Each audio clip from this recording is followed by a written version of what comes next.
السلام عليكم ورحمة الله وبركاته. كل سنة وانتم طيبين يا ولادي. النهارده هنعمل مع بعض المعمول المصري أو الكحك المصري. يلا بينا نشوف الطريقة ونشوف هنعمل ايه.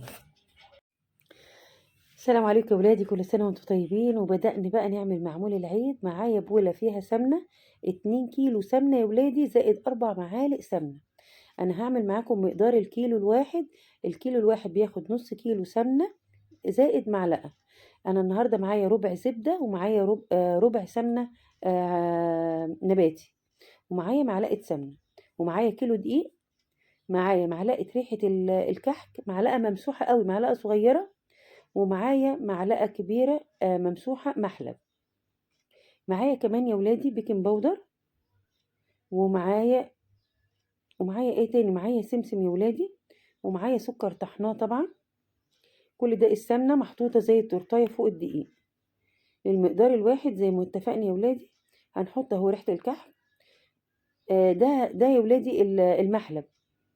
انا هحط 3 معالق محلب لل4 كيلو دقيق. حطيت 3 معالق. وايه تاني يا خالته لعبه؟ معلقه البيكنج باودر يا ولادي. هحط ايه برضو 3 معالق صغيرين قوي لل4 كيلو. هي معلقه واحده للكيلو، ومعلقتين سمسم للكيلو يا ولادي، معلقتين سمسم للكيلو. بصوا، نص معلقه او معلقه صغيره ريحه الكحك، وممكن تقدري تستغني عنها للكيلو. معلقه واحده من ريحه الكحك للكيلو.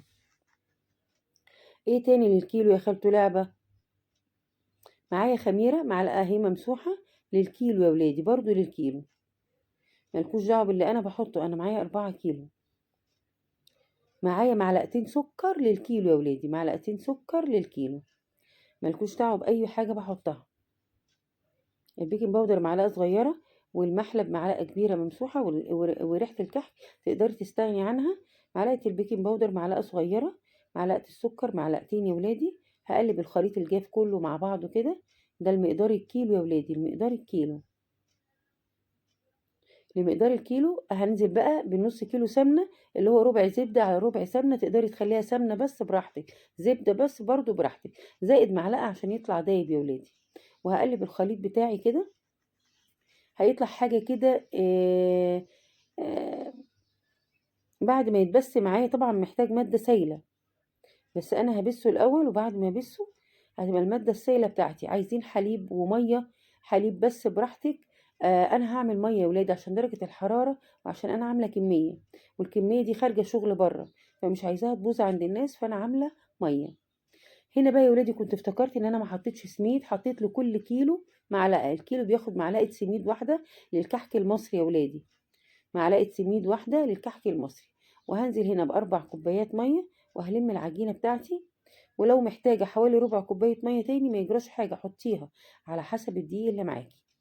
هنا بقى يا ولادي قررت اعمل التمر. حطيت معلقتين سمنة، ونزلت بكمية التمر. طبعا على حسب كمية التمر هتحطي السمنة.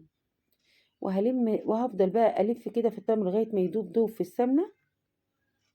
وبعد ما يدوب معايا، هنشوف بس يدوب الاول. بعد ما يدوب معانا هحط ايه شوية سمسم. هتيجي دلوقتي انا بغطي العجينة عشان ترتاح يا ولادي. هنرجع للمعمول للعجوة تاني. حطيت عليها سمسم اهو، ومعلقة ايه محلب، معلقة محلب واحدة بس. وحطيت سمسم. الكمية التمر معايا كمية زيادة. مش همنع العطسة، الحمد لله والشكر لله. هنا معايا معلقتين سمنة يا ولادي. هنعمل بقى ايه العجمية. وهنزل ب3 معالق دقيق. هنزل ب3 معالق دقيق يا ولادي. واول ما يعملوا معايا كده هو ريحة زي البشاميل بالظبط، مش هنزل بحليب ومش هنزل بمية، لكن هنزل بكوباية ونص عسل ابيض. هلف كده الخليط معايا اول ما يغلي. بصوا العسل نازل اهو، شايفينه؟ هقلب بقى كده حوالي كوبايه ونص.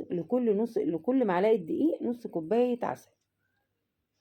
لكل كوبايه دقيق نص كوبايه ايه عسل، لكل معلقه دقيق.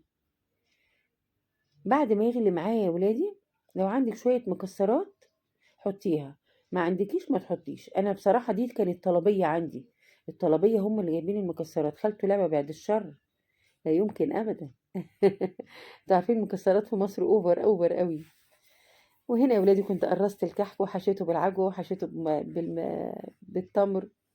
حشيته بالتمر وحشيته بالعجمية، واستوى معايا. كل سنة وانتم طيبين، ما تنسونيش في السبسكرايب وفعلوا الجرس. مع السلامة، مع السلامة.